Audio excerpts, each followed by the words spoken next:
negara siapa yang dimenangkan, tetapi istilahnya kalau menjadi istilah Gusmus itu bukan memenangkan pilpres, siapapun yang menang, tetapi yang harus dimenangkan adalah Indonesia. Indonesia ini harus dirawat, jangan sampai ini Indonesia terluka karena persoalan demokrasi. Karena kalau ini cacat, itu terus menerus mewarnai 5 tahun kepemimpinan ini. Dan itu kalau itu dibiarkan atau terluputkan atau dilupakan, maka ini bisa menjadi gerakan yang berkesinambungan. Anda bisa bayangkan kalau setelah anaknya ini kan dinasti pertama ya, karena dipaksakan menggunakan hak negara. Setelah anaknya wapres, kemudian anaknya nanti di DKI, lalu kemudian menantunya, iparnya, ini kan menjadi kroni keluarga, dan itu yang kita istilahnya lawan karena itu bertentangan dengan demokrasi. Persoalannya yang berbicara demokrasi adalah negara yang justru tidak demokratis. Ini yang berbahaya. Seandainya hanya sekelompok orang atau kelompok tertentu, elit tertentu, bisa kita kita masih punya harapan negara yang meluruskan. Tapi kalau negara ini yang bermasalah, bersoal, ya itulah yang harus kita lawan. Jadi kalau mau melawan kecurangan pemilu, ya kita harus menyadarkan masyarakat. Dan saya kira sekarang ini sudah ada semacam perlawanan dari masyarakat, sehingga kita punya harapan pemilu bisa berjalan dengan bermartabat, jujur dan adil. Sekalipun kita memang tidak putus asa, karena money politik itu juga sangat masif. Masyarakat kita itu sepertinya memberi ganjaran kepada politisi. Ya. Ini juga untuk kepentingan foto. Maaf, bercanda. Jadi hal yang serius yang kita bicarakan adalah bagaimana pelibatan masyarakat. Ya, pelibatan masyarakat itu harus diperkuat dengan edukasi. Jangan sampai partisipasi tinggi, tetapi mobilisasi ditekan, money politik dan sebagainya dan seterusnya.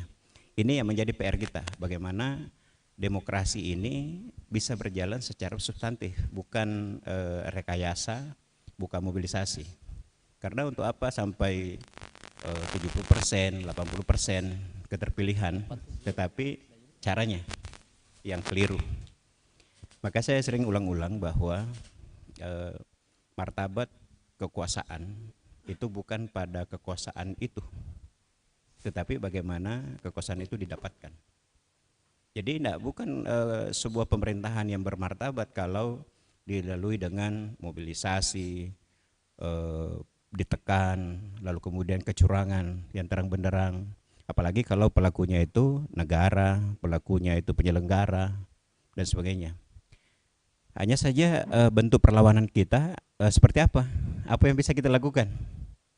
Ya salah satunya seperti ini. Ini digaungkan oleh media. Saya kita Pak Nawir, kita sudah lebih 10 tahun sama-sama meskipun jarang ketemu dengan Bapak juga. Itu kita meluangkan waktu sesibuk apapun kita, tapi kita konsen di sini. Disinilah bentuk edukasi kita kepada masyarakat untuk melawan kecurangan pemilu. Sebab kalau pemilu ini curang, berujung pada chaos, atau setidak-tidaknya kalaupun tidak chaos secara fisik, tetapi tidak ada lagi trust terhadap pemerintahan yang ada, lalu kemudian itu berkesinambungan menjadi benalu di dalam kekuasaan, ada praktik KKN, korupsi, apalagi misalnya kayak KPK, sepertinya dipakai, ya. Ketika Anda mau ikut enggak, kalau enggak, ya itu. Contoh yang paling konkret, mulai dari Caimin, begitu sudah deklarasi, panggil KPK. Tuh. Nah, itu kan ini menggunakan alat negara untuk menekan, setidaknya secara psikologi tekan. Yang lebih nyata adalah Hovifah. Ya setelah sekda atau apa itu digeledah oleh KPK, ya sehari 2 hari kemudian Hovifah tunduk gitu. Nah, ini Jadi ada juga orang yang ditangkap karena berlawanan politik, tetapi digunakan untuk kepentingan kelompoknya. Ada orang yang diamankan dari kasusnya kalau dia mendukung. Nah, ini kan saya kira fatal sekali. Kalau sudah hukum dipermainkan, alat negara digunakan, lalu kemudian masih gerakan itu. Dan misalnya kecuali Mahfud, siapa yang mundur? Itu kan Bahlil misalnya terang-terangan kampanye gitu, mendampingi Prabowo. Hovifah sudah kelihatan dan lain sebagainya dan seterusnya. Ini apalagi yang paling ketika presiden menyatakan mau kampanye bagi-bagi beras, sembako, kemudian apa itu makan siang dengan Prabowo. Di sini kita melihat negara ini benar-benar dijalankan dengan cara mereka. Nah, makanya demokrasi yang kuat adalah keterlibatan masyarakat di dalam menentukan pemilih. Siapapun pemimpin yang dipilih oleh masyarakat mendapatkan legitimasi dari masyarakat secara jujur dan adil, saya kira itulah pemimpin yang menjalankan amanah untuk menyelamatkan Indonesia. Tetapi siapapun terpilih, apakah Anies, Prabowo atau Ganjar, kita tetap harus mengawal pemerintahan itu. Karena boleh jadi Anies misalnya dia nggak bagus konsepnya, ketika berkuasa boleh menyimpang. Prabowo demikian, Ganjar demikian. Seperti halnya Jokowi dulu. Jokowi di periode pertama itu semua orang angkat topi. Seorang Pak Muhtar Pabuttinggi misalnya, itu terang-terangan mendukung di awal, setuju dengan Jokowi. Tetapi periode kedua justru terang-terangan beliau mengatakan kekecewaannya. Apalagi di injury time, di akhir kekuasaannya, kita melihat ada yang mengatakan ini lebih buruk dari Soeharto. Pemilu ini adalah pemilu yang terburuk. Nah, jadi kalau masyarakat melihat hal yang biasa-biasa saja, tapi sebenarnya kalau kita bicara konteks demokrasi, demokrasi ini terlukai oleh negara yang seharusnya mengawal proses pergantian pemimpin, estafet kepemimpinan dengan cara konstitusional. Sekira itu. Terima kasih. Assalamualaikum warahmatullahi wabarakatuh. Selamat siang. Terima kasih, Prof. Anda memantik kesadaran politik kita ini tentang apa yang menjadi keprihatinan, apa yang menjadi atau yang kita rasakan sebagai satu ancaman substantif dari demokrasi, sistem demokrasi malah sebenarnya sistem demokrasi itu sendiri. Di sini ada beberapa kata kunci yang penting untuk kita tautkan dengan tema kita ini, mempertautkan gagasan-gagasan dari pemantik diskusi dengan tema kita. Bagaimana bacaan kita terhadap kondisi yang ada sekarang untuk melawan kecurangan, mewujudkan demokrasi yang bermartabat, atau sebetulnya memastikan bahwa sistem demokrasi itu memang masih itu. Begitu ya. Kita masih, sistem demokrasi ini masih kita pegangan kita, dianggap paling ideal untuk mengelola sebuah sistem ketatanegaraan. Seperti yang di Prof. Firdaus bilang tadi, pertama itu kalau saya baca, negara ini terancam menjadi negara gagal kalau dia gagal mengelola sistem demokrasi. Nah, tentu kita paham bagaimana itu sistem demokrasi. Tetapi pada saat yang sama juga Prof. Firdaus mau bilang sistem demokrasi gagal karena demos. Nah, demosnya tidak terlibat secara sungguh-sungguh untuk menjadi bagian dari yang menegakkan sistem demokrasi yang bermartabat itu. Demos itu pemilih, warga negara yang aktif itu demos. Nah, tantangan yang paling terasa memang karena negara, tadi Pak Prof bilang istilah istana itu sebetulnya lebih kentasnya itu kepala negara. Ini bukan lagi kepala pemerintahan yang mensimulasi potensi ancaman terhadap demokrasi atau kecurangan itu sendiri, itu sudah kepala negara. Nah, itu memang ancamannya negara gagal, republik gagal. Itu kan begitu yang diinginkan oleh Prof. Firdaus. Nanti kita respon sama-sama,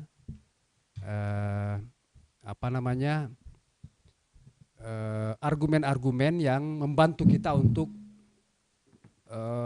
menyambut apa yang diharapkan oleh Prof. Firdaus, partisipasi demos dalam rangka melawan kecurangan dan potensi ancaman terhadap penyelenggaraan pemilu 2024. Tentu di dalamnya, lalu bagaimana caranya kesadaran itu turun? Bagaimana caranya kesadaran itu turun menjadi kesadaran politik warga negara?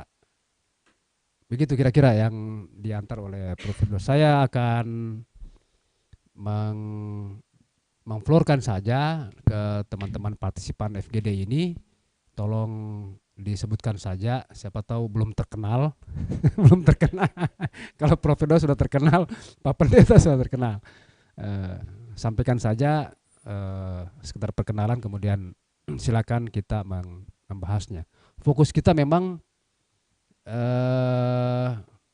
sebenarnya fokusnya itu ke bagaimana kita terlibat langsung, mengambil peran langsung untuk melawan kecurangan ini.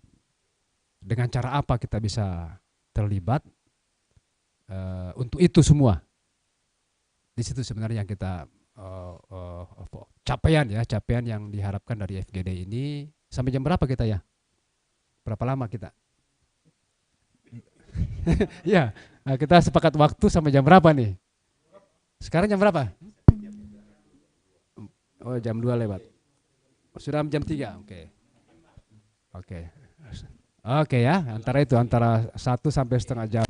2 jam, oke.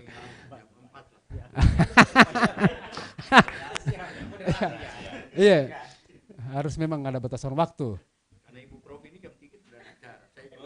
Oke, ya. Baik, kalau begitu kita mulai dari Ibu Prof dulu. Tolong sebutkan nama, kadang-kadang saya lupa-lupa. Oh, iya. Gitu. Ini namanya Prof. Yaya, panggilnya Prof. Dokter Daya. Tapi akan Nawir, satu saja poin soal ada kelompok yang apatis lalu kemudian golput, itu bahaya sekali. Jadi ini yang dikhawatirkan, golput itu sangat melemahkan demokrasi. Makanya kita ini mengharapkan masyarakat untuk bagaimana kita giring berpartisipasi gitu. Silakan Bu Yaya. Ya, terima kasih. Bismillahirrahmanirrahim. Assalamualaikum warahmatullahi wabarakatuh. Selamat siang, salam sejahtera untuk kita semua. Om Swastiastu, Namo Buddhaya, salam kebajikan. Terima kasih. Tadi saya rasa pemantik diskusi kita sangat menarik ya, terkait dengan bagaimana melawan kecurangan pemilu yang sebenarnya dari awal sudah kita rasakan ya, bagaimana keterlibatan negara dalam membuat kecurangan bahkan kegaduhan yang luar biasa di Indonesia. Tetapi satu hal bahwa pertemuan hari ini sebenarnya, dan saya mengikuti hampir setiap hari, itu baik melalui pertemuan langsung maupun melalui Zoom, bagaimana kehadiran masyarakat dan kemudian rakyat Indonesia, dan terkhusus untuk beberapa komunitas-komunitas yang peduli terhadap negara, itu kemudian hadir dalam rangka untuk melawan. Meskipun kita menyadari bahwa itu tidak cukup mungkin ya. Ada banyak hal yang penting untuk kita pikirkan bersama. Ya kalau tadi dikatakan sedikit angin segar bahwa akademisi pun turun lapangan, turun gunung untuk membuat berbagai petisi. Tetapi sejauh mana kemudian itu bisa didengarkan oleh masyarakat kita untuk kemudian nanti berperan serta aktif. Yang kita takutkan adalah bahwa ya ada warning 14 Februari. Satu hal bahwa pemilih milenial kita saat ini cukup memegang porsi yang besar. Kemudian masyarakat yang tidak teredukasi dengan baik terkait dengan situasi Indonesia saat ini dengan berbagai kecurangan. Ya mungkin kita di wilayah urban oke lah dengan pemahaman kita terkait dengan bagaimana situasi media sosial bisa kita lihat. pemilihan 14 Februari belum dimulai, tetapi peperangan di media sosial itu sudah lama terjadi. Dan bisa dibayangkan masyarakat kita yang hanya mendengarkan berita-berita yang hoaks. Ini juga akan menjadi ancaman besar. Sekarang sudah ada perang media ya, saling counter, saling menjatuhkan dan seterusnya. Masyarakat yang tidak teredukasi dengan baik terhadap media yang saat ini mendominasi itu juga saya rasa akan menjadi ancaman. 14 Februari di mana ya sebagian besar mungkin generasi milenial akan merayakan Hari Kasih Sayang. Nah ini juga ya yang kita harapkan nanti semua calon ini 1, 2, 3 ujungnya ya seperti tadi saya diskusi di awal dengan Pak Pendeta bahwa belajar dari pengalaman pemilu sebelumnya, di akhirnya endingnya menjadi saling berangkulan ya di antara dua capres. Dan sekarang ini tidak hanya itu yang terjadi, tetapi kemudian mengusung dan mengusulkan lawan yang sebelumnya. Kalau beberapa diskusi sebelumnya mengatakan bahwa ya kalau itu terjadi bukan tidak mungkin karena ini sudah didesain jauh hari sebelumnya. Kita tidak tahu ya politik ini akan terus-menerus mengalami perubahan-perubahan yang ya ada sesuatu hal yang mungkin tidak pernah kita bayangkan sebelumnya. Seperti apa sih peta 2024 ini ya? Apakah itu didesain dengan baik atau malah ya seperti yang kita lihat pada hari ini banyak sekali kecurangan yang memang sudah disetting dari awal. Sehingga memang kalau kita mau melawan, satu-satunya yang bisa melawan hanya rakyat. Karena yang kita lawan ini siapa sih? Nah, rakyat hanya bisa melawan kalau kita semua mengambil peran. Ya, akademisi sudah mengambil peran. Saya tadi diskusi bahwa saat ini tokoh agama pun harusnya mengambil peran yang besar di dalam mengedukasi masyarakat karena mereka punya posisi penting di mana masyarakat percaya pada tokoh-tokoh agama, tokoh-tokoh pendidik, ya, tokoh masyarakat yang boleh jadi mereka punya umat ini punya pilihan yang berbeda. Sehingga saat tokoh agama mengambil posisi di salah satu dari ketiga ini, akan ada umat yang merasa terabaikan. Oleh karena itu peran tokoh agama penting di dalam memberikan ceramah-ceramah pada masyarakat kita sebelum ya hari H pencoblosan. Dan kita masih punya waktu, ya mungkin itu salah satu cara kita bisa melawan kecurangan ya.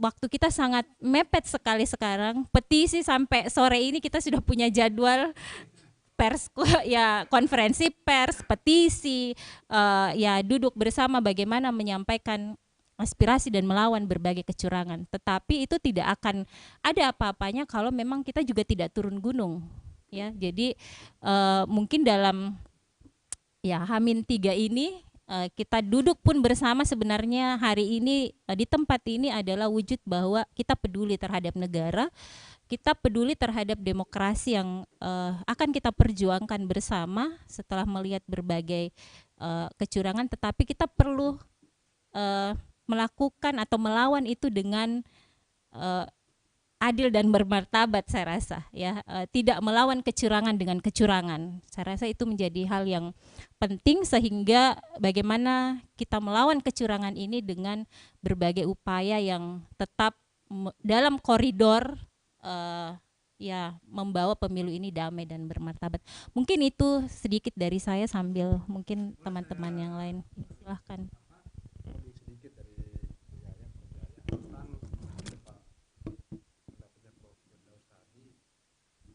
Gerakan masyarakat sipil di minggu-minggu terakhir sebelum minggu tenang ini, kampus, LSM gitu ya, termasuk tokoh-tokoh agama menyuarakan etika politik sebagai kata kuncinya saya lihat. Tadi Pak Prof. Firdaus bilang ini mengarah ke mencegah putaran pertama. Apakah yang dia menurut kita, bukan apa ya, tapi menurut kita itu memang bisa merembes, bisa mengarah ke putaran kedua. Nah, itu yang kita lihat. Jadi kalau kita mau mengatasi itu, kita harus tidak tanya Prof. Tapi Bu Yaya, menurut kita bagaimana itu pendapatnya? Ya, kalau menurut saya besar peluang selama masyarakat sipil ikut bergerak, ya. Apalagi keberadaan ya akademisi yang memiliki masa di perguruan tinggi juga, itu cukup besar dan punya pengaruh yang besar ya. Karena di situ tidak hanya Guru besar atau forum rektor. Iya, terima kasih. Tapi pendeta, kita mau berpendapat sesuatu, mau memperdalam ini, silakan. Kalau tidak bisa yang lain. Bisa yang lain. Ya, assalamualaikum warahmatullahi wabarakatuh. Salam sejahtera kita semua.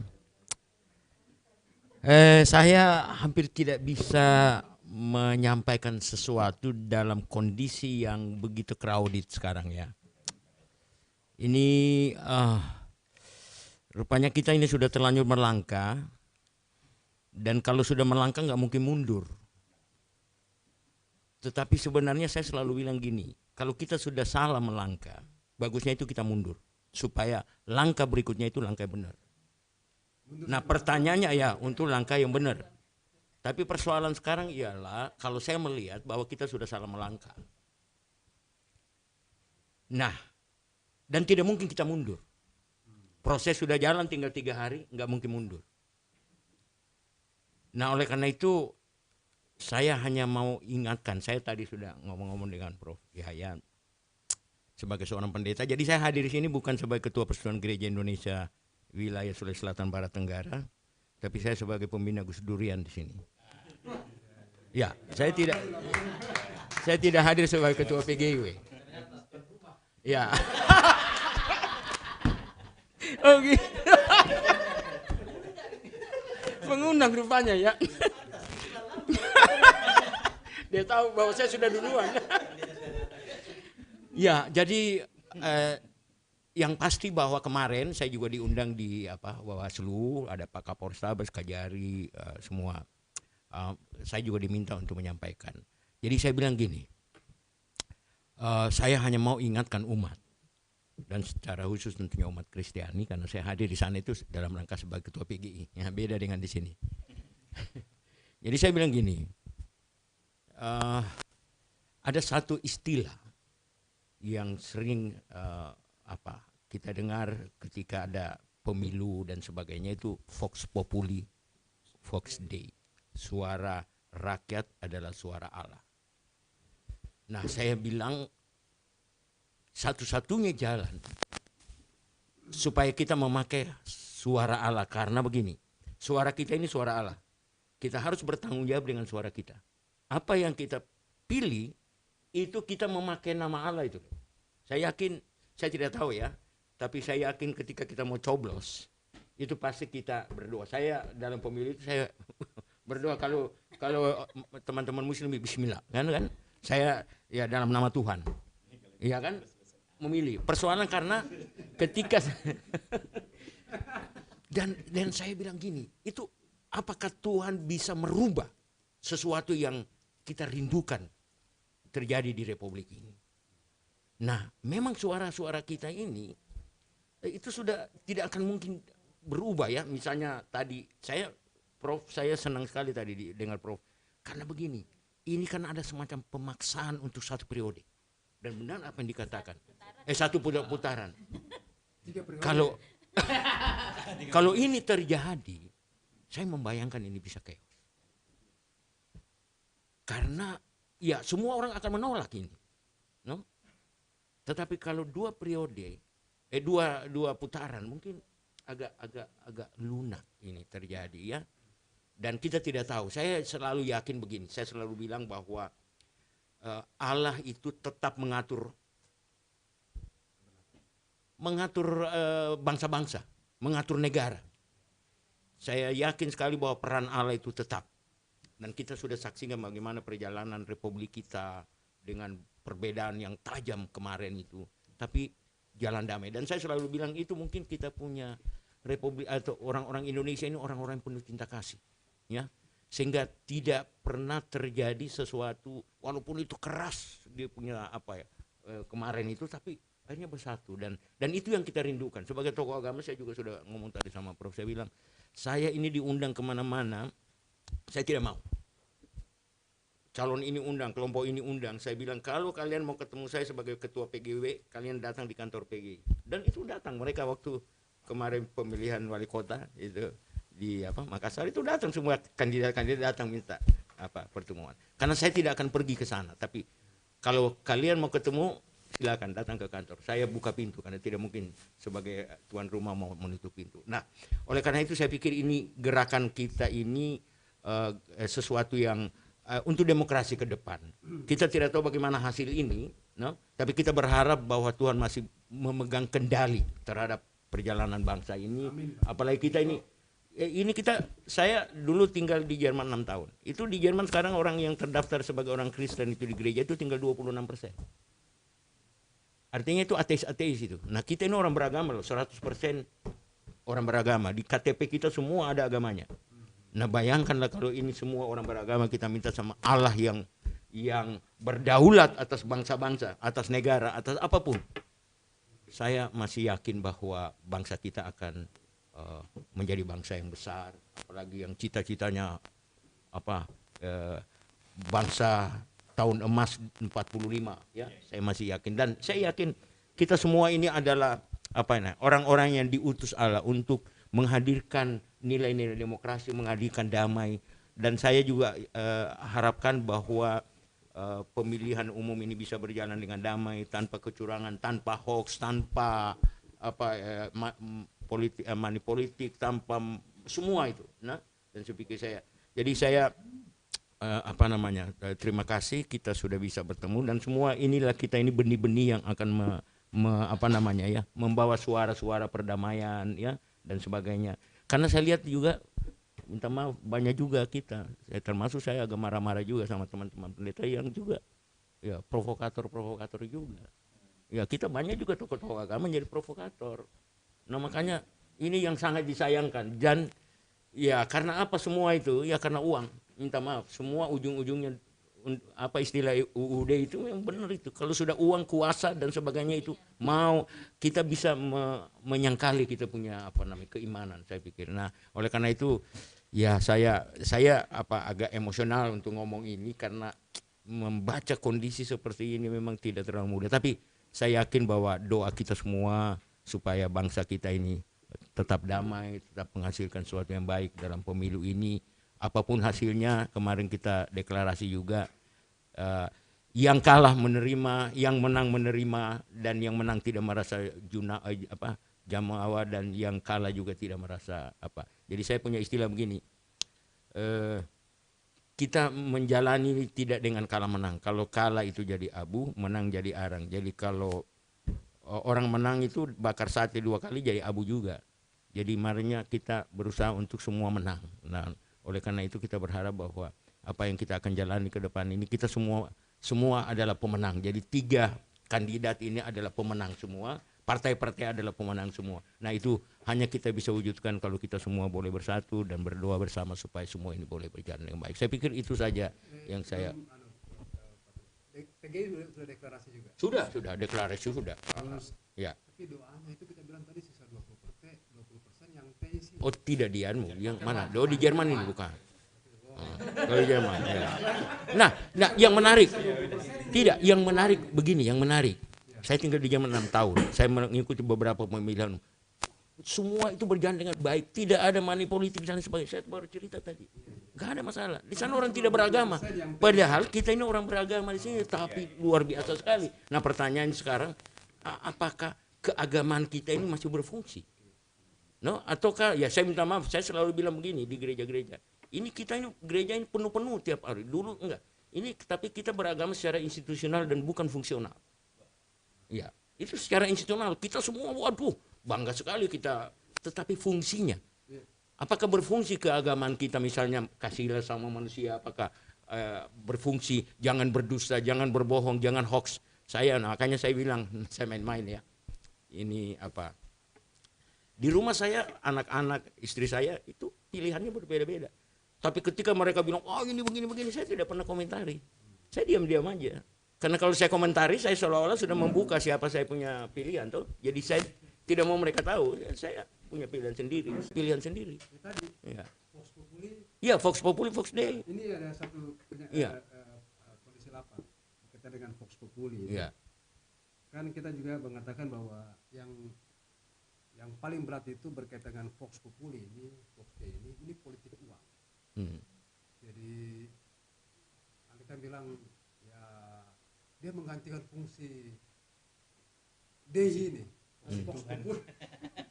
Ya. Kan Vox Populi, rakyat. Suara rakyat, suara Allah, ya. Jadi money itu sekarang mengambil panglima sebagai politik uang. Ya, ya. Dan itu Pak Pendeta, ini bukan buat teman semua ya. Ada kesan bahwa itu ada kecerdasan politik masyarakat grassroots itu dibilang, kan kamu bilang Vox Populi, Vox Dei, kami menentukan. Wanipilo. Ya. Begitu dia. Oke, betul. Ya, dia betul itu. Jadi saya bilang begini, kemarin saya bilang juga di Bawaslu. Saya bilang ingat, kita tidak hanya bertanggung jawab dengan orang yang kita pilih, tapi kita bertanggung jawab kepada Tuhan karena kita pakai suaranya. Jadi jangan berpikir di sini, berpikir di sana. Kita akan diminta pertanggungjawaban. Dulu kau pakai suara saya untuk apa? Kau jual, kau beli. Jadi ini yang kita harus bawa mereka. Karena kalau sudah sama Tuhan itu orang semua takut. Kalau sama gubernur, sama presiden, siapa yang mau takut? Nah ini yang hal yang penting. Bahwa ingatkan mereka bahwa suaramu bukan kau hanya pertanggungjawabkan kepada siapa yang kau pilih atau siapa yang menang, tapi kau harus bertanggungjawab kepada Tuhan yang kau pakai suaranya. Itu tidak mudah lah untuk memahami itu, tapi itu yang saya pahami. Ya, makasih Ade. Di balik itu salah satu cara untuk menghadapi politik uang ini dengan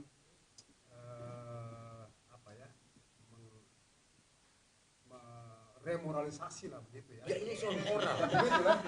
Karena apapun namanya itu kalau begitu, karena susah sekali dia keluar dari transaksi tadi itu. Ya. Sekarang ini sudah pertukaran.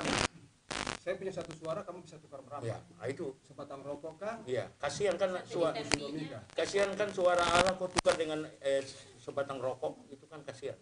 Berarti apa namanya itu? Kasihan itu suara. Tapi saya menarik ada tadi cerita. Ini ada orang dikasih 4 orang calon, kasih dia 4. Jadi dia ambil semua itu yang calon-calon itu. Terus dia masuk di dalam, dia tusuk semua 4 supaya adil katanya. Itu dianggap sedekah itu.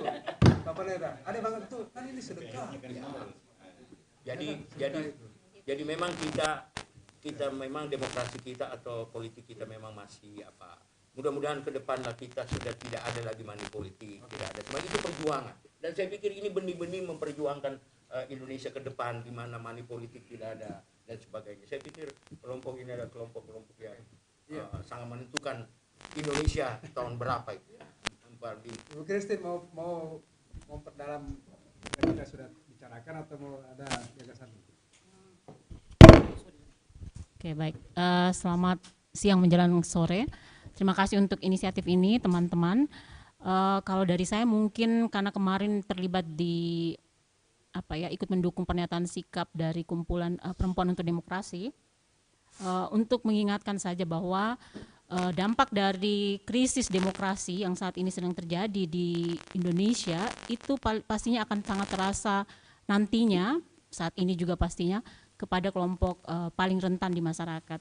Termasuk pastinya di kalangan perempuan pun ada kelompok rentan, walaupun ada juga kelompok kelas menengah atas perempuan ya, dan kelompok-kelompok rentan lainnya.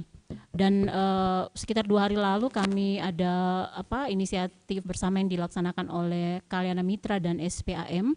Salah satunya kami berusaha sebenarnya menganalisis apakah dalam sebuah proses pemilu di Indonesia itu sudah ada bagaimana mengukur kekerasan berbasis gender, maksudnya kekerasan terhadap perempuan, dan memang sebenarnya belum pernah ada indikator itu.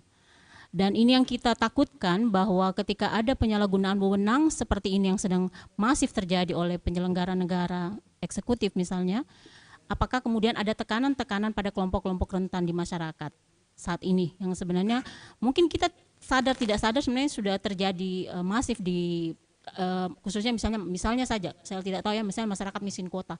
Di dalam masyarakat miskin kota ada kelompok perempuan dan sebagainya. Apakah sebenarnya sudah ada proses-proses di di mana mereka terkooptasi sedemikian rupa atau malah tekanan, intimidasi, teror dan sebagainya. Nah, itu yang sebenarnya perlu dianalisis nantinya, proses-proses masa tahapan pemilu, bahkan nanti setelah rekapitulasi suara dan sampai dengan pengumuman begitu ya, proses apa yang akan terjadi di lapangan. Tapi juga tadi sebenarnya dari Pak Firdaus sendiri memang catatannya adalah, dan misalnya dari Pendeta Adri, kalau memang sebenarnya sekarang masalahnya kenapa masyarakat sudah ada suara dari akademisi, ada dari organisasi masyarakat sipil, juga sudah mulai ada suara dari tokoh-tokoh agama, tapi kecenderungan masih tinggi suara yang kita lihat sebenarnya banyak kecurangan di situ. Ada apa sebenarnya di masyarakat sipilnya kita? Apakah memang khususnya generasi boomer kita misalnya, yang katanya menurut survei lebih banyak menyebar hoaks biasanya, itu sebenarnya ada generasi yang semakin tidak kritis, kemudian generasi milenial juga banyak seperti itu, generasi Z saya masih berharap banyak sebenarnya, sehingga memang siapa yang harus sebenarnya melakukan pendidikan kritis kepada mereka. Sudah banyak di fakta-fakta memberitahukan bahwa sudah ada pelanggaran-pelanggaran kekuasaan seperti ini, ada pelanggaran pada etika politik, tapi kemudian hasil survei menyatakan, waduh, perubahannya tidak banyak gitu. Ada apa ini? Sebenarnya apakah masyarakat kita semakin tidak kritis dalam menentukan sikapnya, padahal mereka sudah meraih informasi yang begitu banyak ya. Apa karena perang informasinya juga sudah terlalu, yaitu banyak hoaks atau banyak ujaran kebencian dan sebagainya ya. Jadi tidak mampu menalarisasi dan mengkritisi ketika sebenarnya ada penyalahgunaan kekuasaan seperti ini. Dan untuk saya kalau dalam 3 hari ini baru mau membuat pendidikan kritis itu tidak mungkin.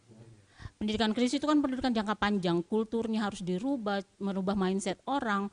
Kenapa sampai kita tidak berharap mewariskan sebuah negara demokrasi Indonesia yang sudah seperti ini kepada generasi Z kita yang nanti generasi alpha kita ke depan gitu ya, dengan situasi yang sudah seperti ini gitu ya. Nah berarti kedepannya salah satu catatannya harus ada pendidikan kritis terus menerus yang juga menjadi tanggung jawab kita sebagai masyarakat sipil, kalau kita tidak bisa lagi berharap ke penyelenggara negara karena ya situasinya begini. Sebelum lanjut untuk Chris, menurut kita potensi kecurangan di lapangan dari kelompok rentan ini kayak apa ya? Ada di sebenarnya kecurangannya kalau misalnya saja yang kemarin kita analisis itu ada politisasi identitas, tapi sebenarnya tidak terlalu kelihatan politisasi identitasnya saat ini, tidak seperti waktu 2019 ya. Itu kan polarisasinya sudah terlalu mendalam, tapi kita tidak tahu di dalam 2-3 hari ini bahkan sampai pemungutan itu apakah ada politisasi juga sedemikian rupa yang kemudian kelompok rentan ini bisa mengalami kerentanan hak-haknya. Salah satunya juga karena misalnya kami sekarang ada di konsorsium proteksi untuk perempuan dalam tahanan. Nanti pemilu 2014 ada yang akan melakukan pemantauan. Kami juga sudah lakukan pendidikan politik. Akan melakukan pemantauan sudah, di situ ya? Iya, pemantauan, tapi juga sudah melakukan pendidikan politik di 1 Desember kepada beberapa orang perempuan di tahanan lapas kelas 2A. Ya. Karena memang kita takutnya adalah terjadi ini ya, proses kooptasi. Mobilisasi. Iya, mobilisasi, apalagi mereka di tahanan. Jadi kerentanannya sangat tinggi. Iya, rumah sakit di mana-mana. Betul, nah, itu yang makanya kita mau lihat sebenarnya apakah sudah ada juga indikator yang dikeluarkan apakah Komnas Perempuan atau lembaga-lembaga negara ketika masa-masa seperti ini, pesta demokrasi sebenarnya ada kerentanan yang sangat kepada perempuan-perempuan di wilayah-wilayah tertentu, ada posisi situasi khusus tertentu. Seperti itu. Termasuk itu buat teman-teman aliansi ini memastikan bahwa kelompok disabilitas, orang sakit, lansia, baik di rumah gitu ya, yang di panti, ini siapa bisa pemantauannya sampai di mana? Adakah yang mengawal itu? Siapa nih dari teman aliansi dulu, kalau boleh berpendapat? Siapa yang mengawal itu? Misalnya di TPS kita itu, saya di tempatku itu melaporkan kepada KPU, ya saya tahu ada 4 orang yang dekat rumah itu orang tua dan sakit. Itu misalnya. Nah, itu sebetulnya berguna untuk memastikan tadi partisipasi bilang Pak Prof tadi itu. Yang pada tingkat TPS saja itu. Biasa memastikan, kita membayangkan Bu Kris ya, nanti ketika di TPS orang bertugas lalu abai bahwa ada 4-5 beberapa orang yang disabilitas, orang tua, lansia atau sakit. Gimana itu? Orang sakit di rumah sakit itu kan dia bisa tetap milih presiden. Jadi hak pilihnya tuh masih kita tidak mencurigai ya, bisa saja dimanipulasi.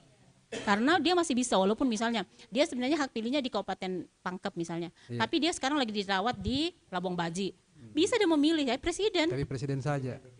Dan DPD ya, dan DPD misalnya, oh ya karena dia pindah satu provinsi, kecuali dia pindah di Jakarta lagi di RSCM ya. Oke. Nah dia masih bisa pilih presiden. Nah hal-hal seperti itu kan harusnya dipantau sebenarnya, bahwa apakah memang didatangkan dan dijaga betul kalaupun dia memilih dengan kesadaran penuh sekalipun sedang sakit, ataukah sebenarnya sudah dengan keluarganya yang mewakilkan atau orang lain, orang tertentu. Yang soal itu kalau KPPS-nya nggak punya rencana itu loh. Ini kalaupun KPPS-nya jalan, kan urusan pemantau lagi, pengawal lagi. Tapi kalau KPPS-nya nggak nyampe ke situ, gimana itu? Kayak gitu. Iya betul itu. Oke, saya minta mungkin dari Netfit kah yang bisa soal kondisi lapang ini sejauh mana?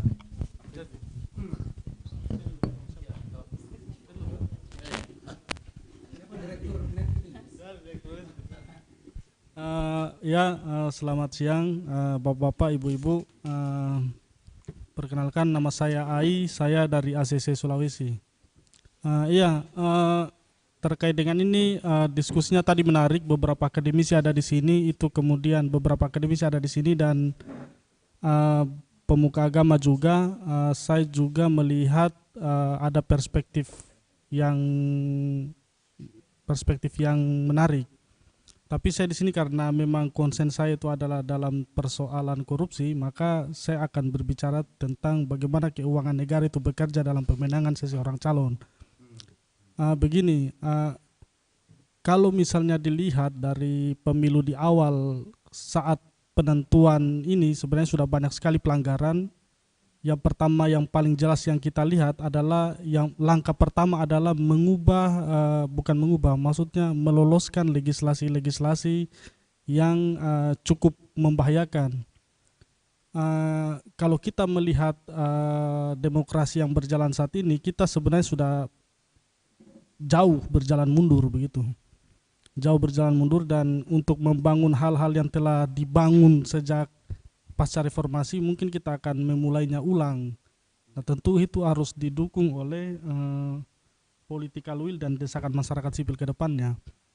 Nah, sekarang setelah legislasi itu muncul dan anak presiden kemudian masuk menjadi calon wakil presiden, dan legislasi presiden yang mengatakan bahwa presiden boleh berkampanye, dan selanjutnya juga kepala daerah tidak mundur, kemudian menteri juga tidak mundur, kalaupun dan tidak mundur dan aktif untuk mengkampanyekan seseorang. Nah, itu sebenarnya jauh sekali. Saya mencoba untuk membaca beberapa dokumen bahwa hal seperti ini sebenarnya tidak terjadi di pemilu bahkan tahun 2004 begitu ya. Baca dokumen itu ternyata tidak seperti ini, tidak seberbahaya ini. Nah, selanjutnya setelah legislasi dan hal itu mulai terjadi, maka langkah berikutnya adalah bagaimana perangkat negara itu bekerja untuk seseorang. Nah, ACC memotret bahwa saat ini bansos itu akan dirapel ya, kan dirapel. Jadi ada 3 bansos, ada BPNT, ada El Nino, dan satunya saya tidak tahu apa. Jadi BPNT itu kan biasanya kan dibagi di kantor pos toh. Kemudian El Nino itu dibagi di Badan Pangan Nasional, Bulog begitu. Jadi Menteri Sosial tidak dimasukkan. Nah, hal-hal ini biasanya dia tidak muncul pada saat proses pembagian di lapangan itu, tapi muncul pada perangkat-perangkat terkecil di pemerintahan, RT, RW, dan lain-lain. Nah,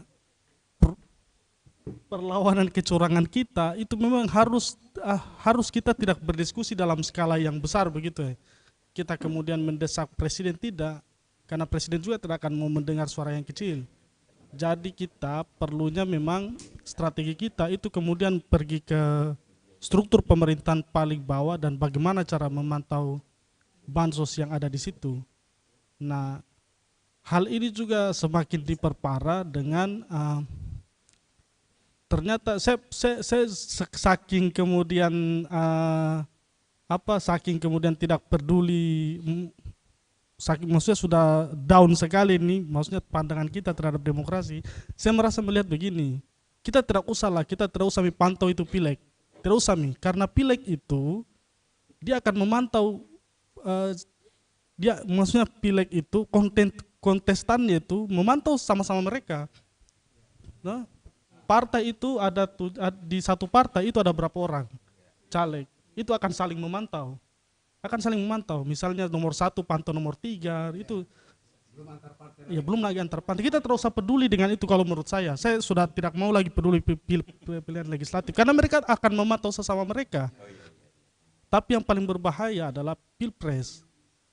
Kenapa ACC memotret itu? Karena memang yang paling masif keuangan negara dan kemudian perangkat negara itu masih berjalan di situ. Saya kemudian bersama dengan Kak Christine juga pernah di Kalyana Mitra, itu ada banyak bersitu fakta-fakta yang diungkapkan bagaimana orang disandra hak demokrasinya untuk dalam sebuah bansos dan untuk BPJS dan lain-lain, itu kemudian di stop karena persoalan itu berbeda pilihan. Makanya saya bilang kalau memang bisa diutarakan di sini, kita mengerucutkan proses proses pemantauan kita, kerucutkan saya di pilpres. Karena kalau pileg, yang pertama kita sumber daya kita memang terbatas mungkin untuk itu. Kemudian pileg ini sama-sama mereka memantau, sama-sama mereka mengamati, sama-sama mereka ingin melaporkan sesama mereka di Bawaslu. Dan saya kira peluangnya sangat besar kalau itu akan baik-baik saja. Tapi kalau pilpres, ya itu energinya kita harus memang di situ. Ya oke, Assalamualaikum warahmatullahi wabarakatuh. Saya sebetulnya mau elaborasi ini dari pengalaman komisioner KPU penyelenggaranya. Ini soal praktek lapang. Katanya kan kalau tadi tadi bilang fokus kita itu yang pertama pemantauan terhadap pilpresnya toh. Pileg kita abaikan atau nomor 2kan saja. Meskipun sebetulnya dalam konteks substansi tadi itu dulu itu tetap penting. Ya, saya bilang ini siapapun presiden itu kita orang kampung, tidak mungkin kita melapor ke sana. Tapi kalau caleg DPR masih bisa langsung kontak-kontakan, ada juga begitu kantornya. Tapi mungkin saya minta Pak Bur. Saya juga mau request juga dengan Pak Bur, karena ini kan ada Sirekap ini. Problematika Sirekap sekarang itu kan mulai berbeda di mana orang kemudian aturan Sirekap sekarang sudah berbeda dengan 2019. Nah, saya minta di situ karena sekarang Sirekap itu bukan lagi kemudian orang foto kemudian dikirimkan ke sistem KPU, karena itu akan lebih mudah dipantau bahwa dari mana angka ini muncul, dari C1 Plano misalnya. Dari mana angka ini, dari C1 Plano. Nah sekarang kita kemudian itu waktu pada saat itu kita bisa lihat, nah sekarang itu tidak bisa dilihat. Jadi yang disadurkan, yang disampaikan ke kita adalah angka-angka saja dan diagram. Nah itu yang saya mau tanya sekalian di komisioner dulu. Ya, terima kasih. Assalamualaikum warahmatullahi wabarakatuh. Selamat sore. Saya Burhan dari Pikornop. Sebenarnya saya mantan penyelenggara 2013-2023. Saya produknya juga Pak Prof yang periode terakhir Prof untuk Pangkep. Sudah 2 periode, mungkin ada memang pergeseran nilai dalam regulasi dan pelaksanaan teknis di ini, tetapi paling tidak saya melihat yang pertama dari Bu Kris tadi, ketika ada pemilih yang berpindah, itu minimal ada 2 potensi keburukan yang bisa terjadi. Pertama, apakah dimanfaatkan suaranya? Misalnya ambil satu contoh saja, misalnya orang sakit. Apakah dimanfaatkan hak suaranya terhadap orang-orang tertentu untuk calon tertentu? Kemudian yang kedua, bisa jadi ada orang yang abai dengan hal itu, tetapi dia akan memperhatikan penyelenggara. Apakah penyelenggaranya ada kekeliruan? Misalnya, ketika orang Pangkep pindah ke Makassar, kemudian penyelenggaranya tidak paham teknis pelaksanaan, kemudian dia kasih semua surat suara, maka calon tertentu bisa memanfaatkan untuk pemungutan suara ulang. Konsekuensinya harus seperti itu. Ketika ada yang memberikan misalnya surat suara untuk DPRD provinsi, sementara dia tidak satu dapil antara Makassar dengan Pangkep, maka rekomendasinya adalah pemungutan suara ulang. Dan itu kami pernah alami di Pangkep, di pulau terluar pula. Karena memberikan surat suara 5, sementara dia orang Bima, mestinya dia hanya dapat surat suara presiden. Tapi dia, itu rekomendasi Bawaslu, pemungutan suara ulang, PSU. Pangkep urutan kedua PSU-nya setelah Makassar, karena kami itu di Pangkep dulu 18 PSU. Di pemilu 2019. Jadi konsekuensinya bukan hanya itu dimanfaatkan suaranya, tetapi juga berkonsekuensi pada ada orang tentu bisa melihat. Kalau begitu, kalau saya kalah, saya akan menuntut itu dan meminta untuk pemungutan suara ulang. Tapi kalau saya menang, diamkan saja. Karena kadang orang abe secara teknis. Nah, itu yang harus kita perhatikan. Kemudian kedua, dari sisi regulasi dan mekanisme memang yang terbawa. Misalnya katakanlah ada regulasi yang sudah memasukkan aplikasi sebagai bagian daripada pelaksanaan, katakanlah Sirekap, sistem aplikasi untuk merekap perolehan surat suara. Kalau kita bercermin kemarin pada sistem rekapitulasinya, verifikasi faktual partai politik yang dilakukan oleh KPU kemudian digugat, itu kan tidak, meskipun orang bilang itu aplikasi itu hanya alat bantu. Yang sah itu adalah yang ditandatangani komisioner berlima, kemudian itu yang direkap. Akan tetapi perjalanan persidangannya itu kan hanya melihat pergeseran nilai dari sistem. Kalau sudah sinkron itu berarti sudah benar. Kalaupun ada yang membuktikan, ada para saksi yang membuktikan secara misalnya secara fisik menyodorkan bahwa ini yang kami tanda tangani berlima berbeda dengan di tingkatan atasnya, maka itu sistem yang disalahkan. Yang dikasih konsekuensi adalah penyelenggaranya, dianggap tidak profesional. Maka sanksi yang dialami adalah kode etik, tidak profesional, tidak berpengaruh pada keputusan yang diambilnya. Dan itu kita bisa lihat juga di MK-MK. Keputusannya karena kewenangan kode etik adalah kewenangan pada etika saja, bukan pada hasil. Itu yang kita curigai, jangan sampai sistem rekapitulasi pemilu nanti ini dimanfaatkan, yang digabung adalah, ini kan masyarakat tidak, kalaupun dia foto di TPS tidak mungkin dia lihat apakah berubah yang direkap di sana atau tidak. Seperti kita katakan tadi, tidak semua orang bisa mengakses. Penyelenggara pada tingkatannya sekalipun, kalau pusat menutup aksesnya tidak bisa kita lihat, tertutup seketika. Bawaslu itu tidak bisa melihat. Di pengalaman yang kedua di verifikasi faktual parpol kemarin, itu kok ada pasal yang mengatur hasil fisiknya itu yang ditandatangani komisioner itu tidak boleh diberikan ke Bawaslu. Padahal dia pengawas internal loh di tingkat penyelenggara. Dan itu berpotensi bahwa ini memang akal-akalan supaya tidak semua ini terbuka untuk umum. Sehingga ketika ada yang memprotes nanti itu hanya tegak lurus pada sistem yang ada. Kami pun kalau mau buka, kalau pusat tutup, tertutup seketika. Tidak bisa kita akses penyelenggara sekalipun. Nah ini yang dikhawatirkan kalau terkait dengan regulasi yang menggunakan aplikasi-aplikasi ini. Meskipun kita ini dipengaruhi bahwa sekarang modelnya aplikasi. Apalagi kalau presiden bilang ini bukan zamannya lagi kertas-kertasan yang harus berhamburan.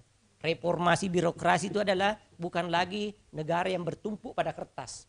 Tetapi pada aplikasi. Nah masalahnya kalau ada petiknya undang-undang merubah. Dan ini bukan kita curiga pada ke depan, tapi ada bukti yang lalu kita bisa lihat.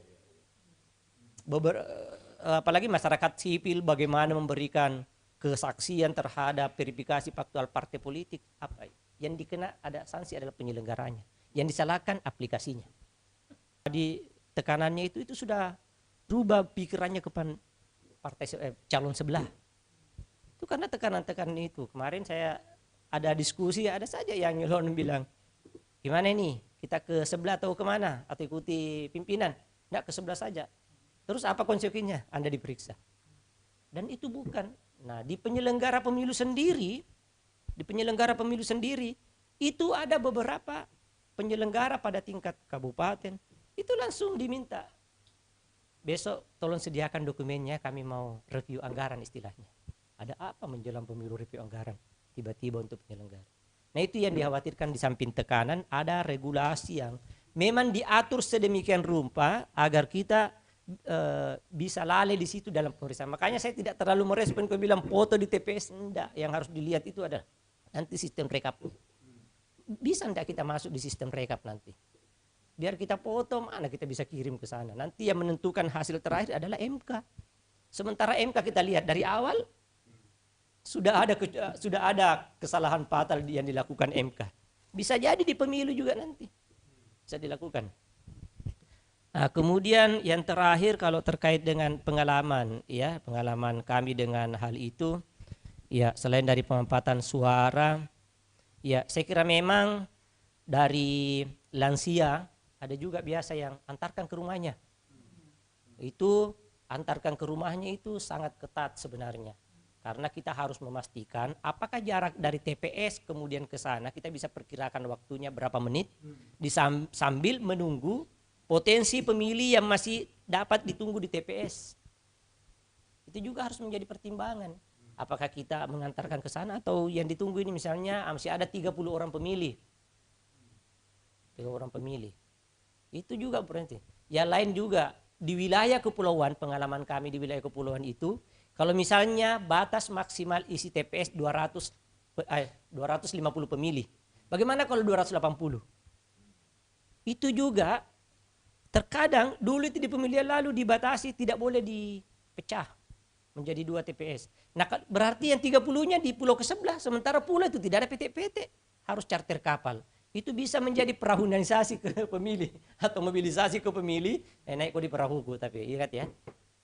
Itu juga. Jadi kawan-kawan kalau Prof Yaya tadi bilang apakah seberapa besar pengaruhnya statement-statement para elit ini atau para dosen atau guru besar ini mempengaruhi publik atau masyarakat awam, itu juga perlu kita lihat ulang.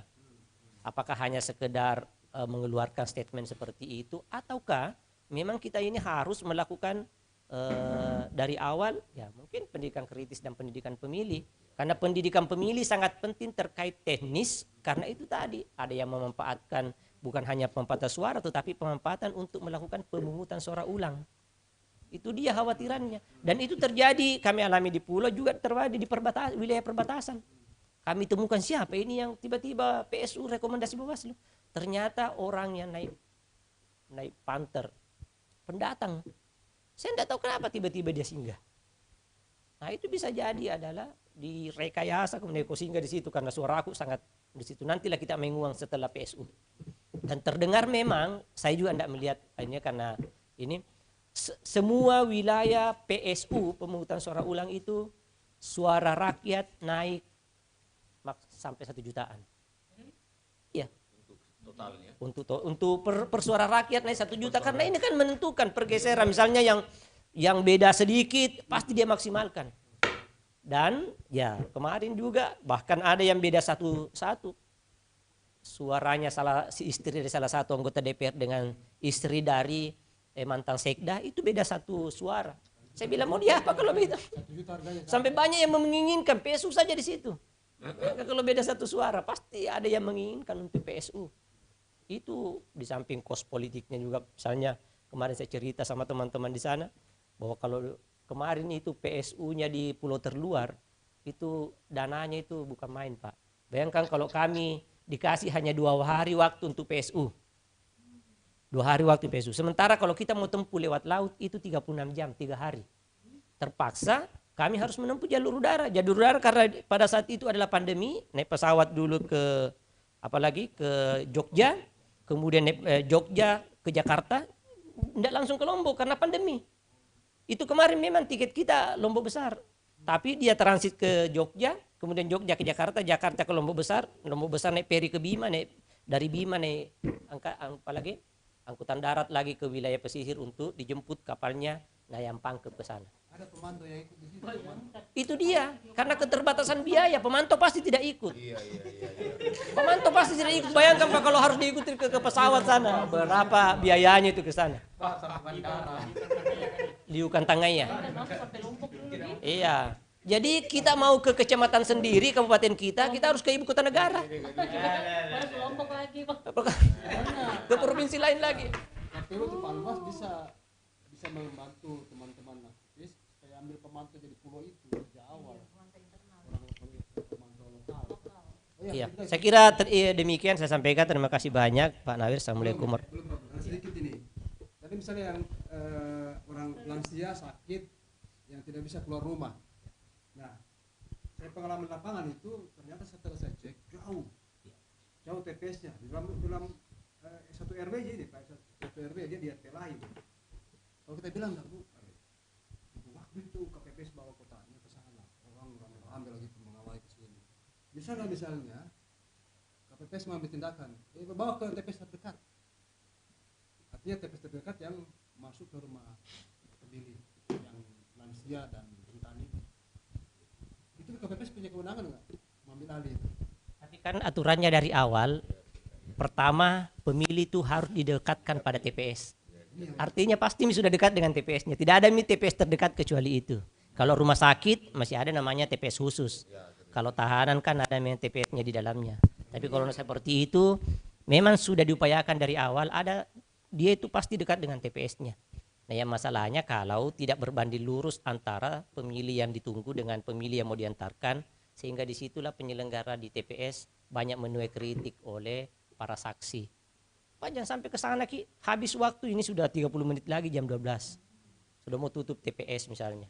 Kalau ke sana Ki, anggota aku datang, bagaimana itu? Sehingga disitulah perdebatannya terkadang memang ada tekanan-tekanan dari penyelenggara. Nah, dari sisi regulasi memang harus jelas.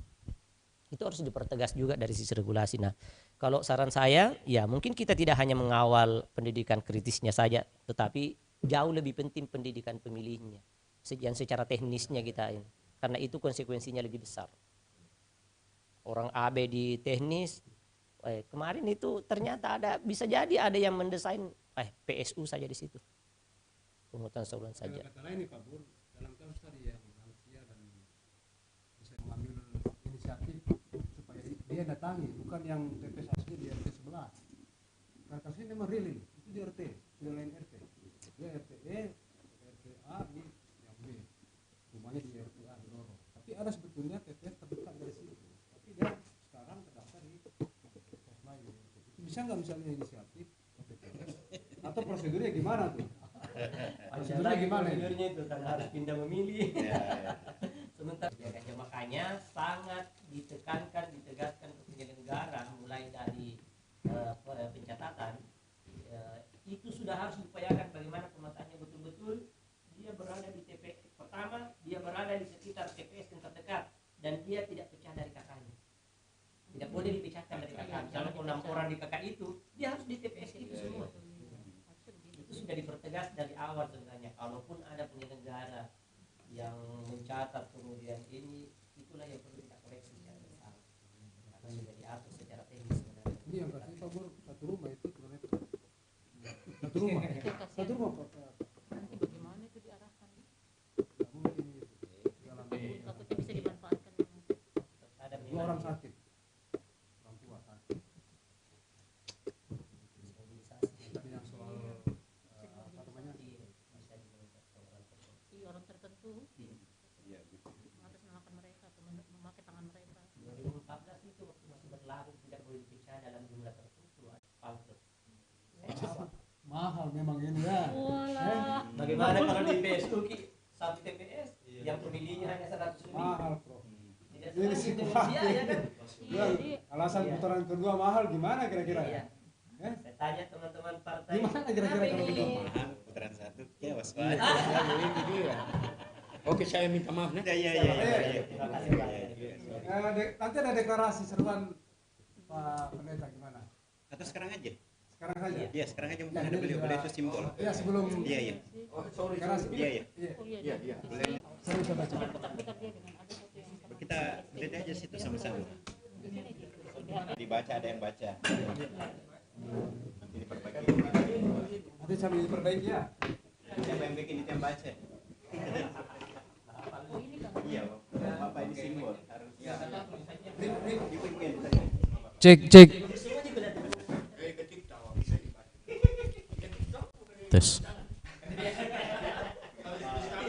Tes. Coba pengaturan sepertinya Tes.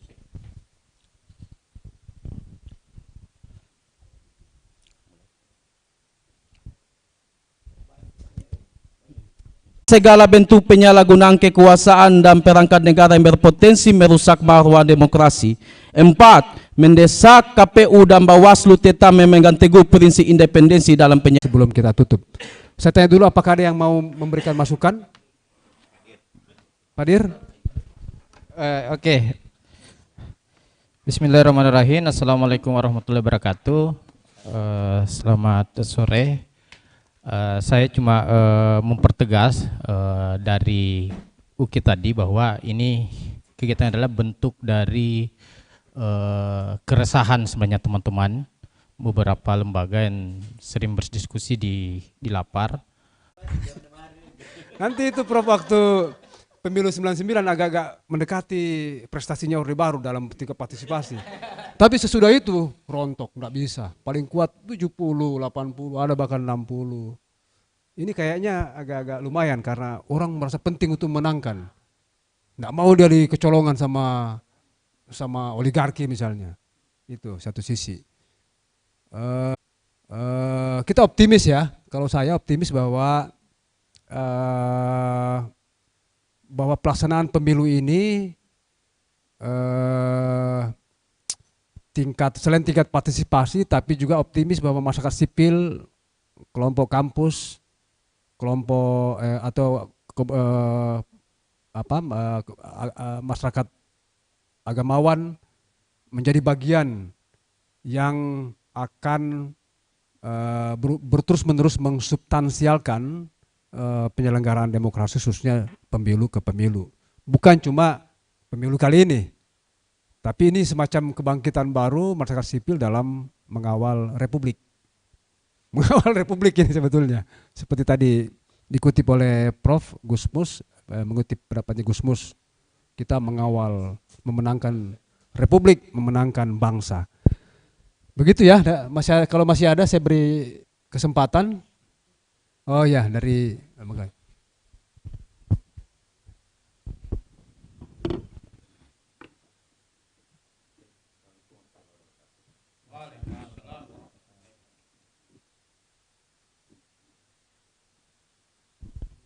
cek.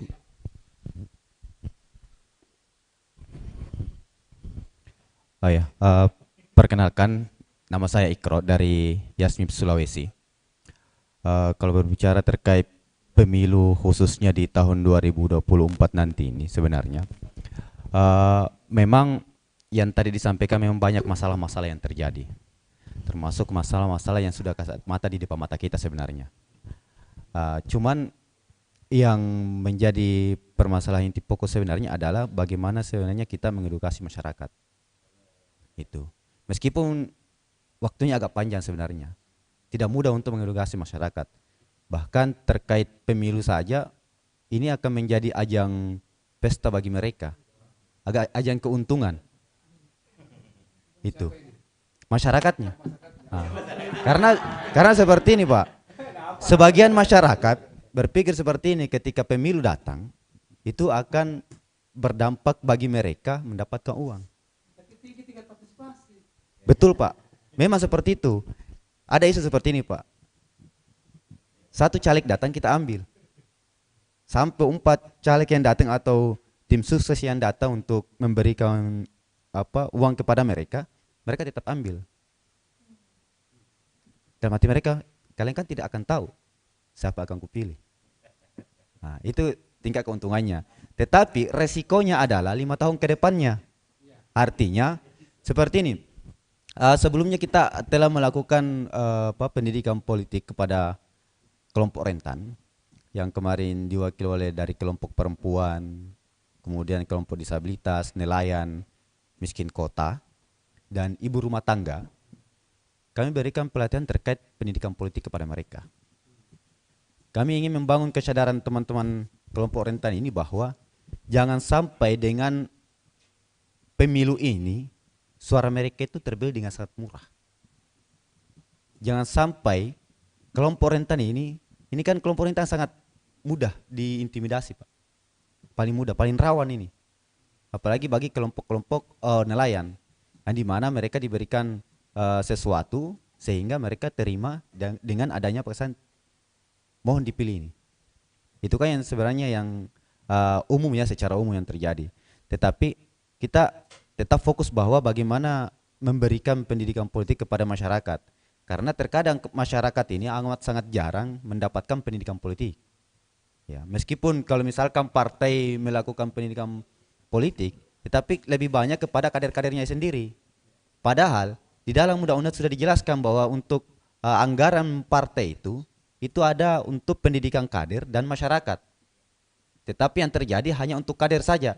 Ujung-ujungnya kalau memang hampir semua kader dapat pendidikan politik itu, tetapi bagaimana kenyataannya tidak.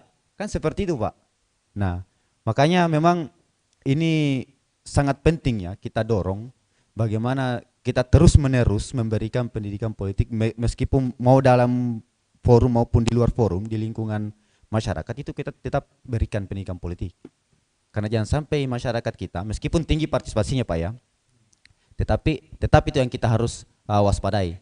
Dan perlu ditahu bahwa jangan di tingkat RT RW itu Pak, kita sudah tahu di kondisi lapangan ya tingkat RT RW itu kebanyakan untuk tim sukses dan caleg dan sebagainya itu mereka pasti akan menggait RT RW Pak. Untuk bagaimana kan seperti ini Pak, RT RW itu yang paling dekat dengan masyarakat. Nah kalau misalkan RT RW sudah di guide betul-betul, sudah selesai. Masyarakat akan mengikut karena percaya sama RT. Kan seperti itu Pak. Kelompok agama juga. Tapi cocok yang dibilang tadi bahwa Ibu siapa tadi menyampaikan bahwa memang kelompok agama ini perlu masuk ke ranah itu untuk memberikan edukasi kepada masyarakat. Baik itu di mimbar-mimbar masjid pada saat hari Jumat ya, dan di gereja pada saat hari Minggu itu perlu disampaikan edukasi hal yang seperti itu. Saya kira itu saja yang ingin saya sampaikan, tetapi yang pada intinya kita tetap terus mengawal bagaimana pemilu ini tetap kita lawan kecurangan ya yang akan terjadi ke depannya. Terima kasih. Assalamualaikum warahmatullahi wabarakatuh. Saya baru agak ironi juga ya, jarang kita dengar itu pendidikan pemilih khusus untuk RT. Iya. Jangan kita kenakan loh. Akhirnya jadi rentan, jadi hanya saluran saja untuk tadi itu. Tapi pendidikan politik bagi RT atau RW misalnya khusus untuk kelas itu, ini berpengaruh sekali, betul dibilang tadi itu. Tapi berpengaruh sebagai saluran.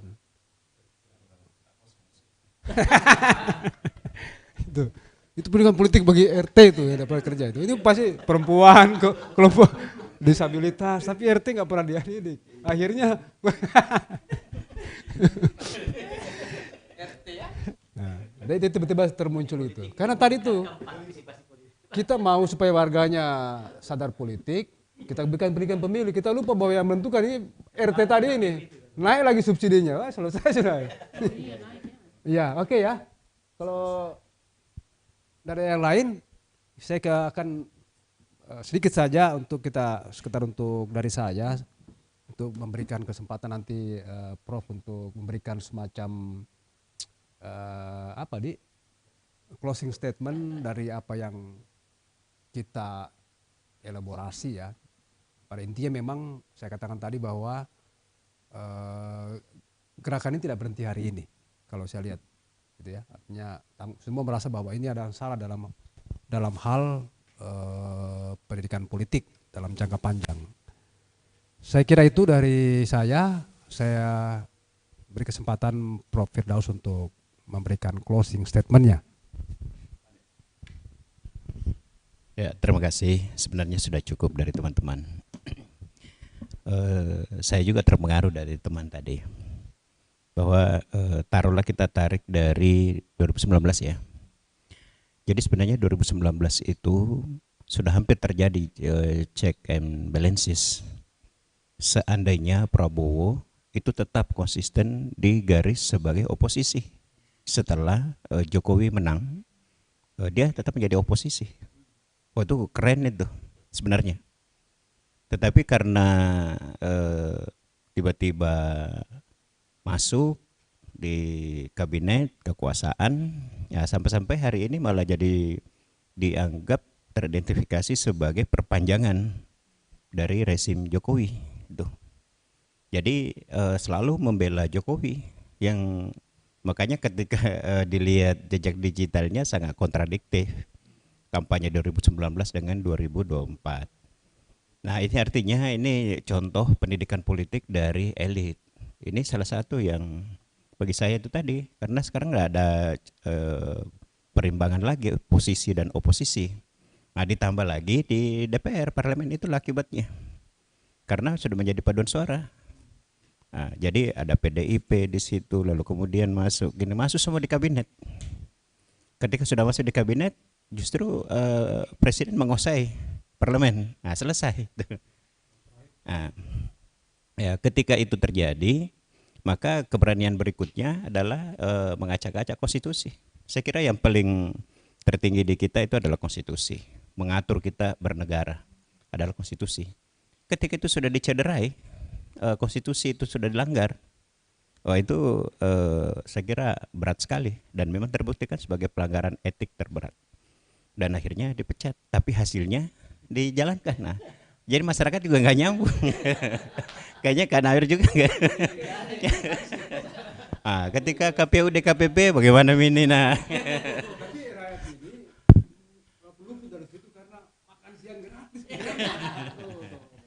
nah itu.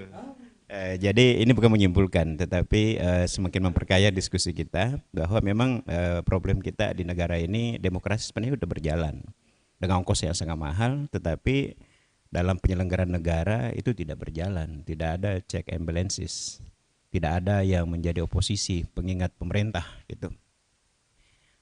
Muncullah misalnya dari kampus dari Agamawan, tapi bayangkan kalau dosen yang bicara dikantor oleh rektor.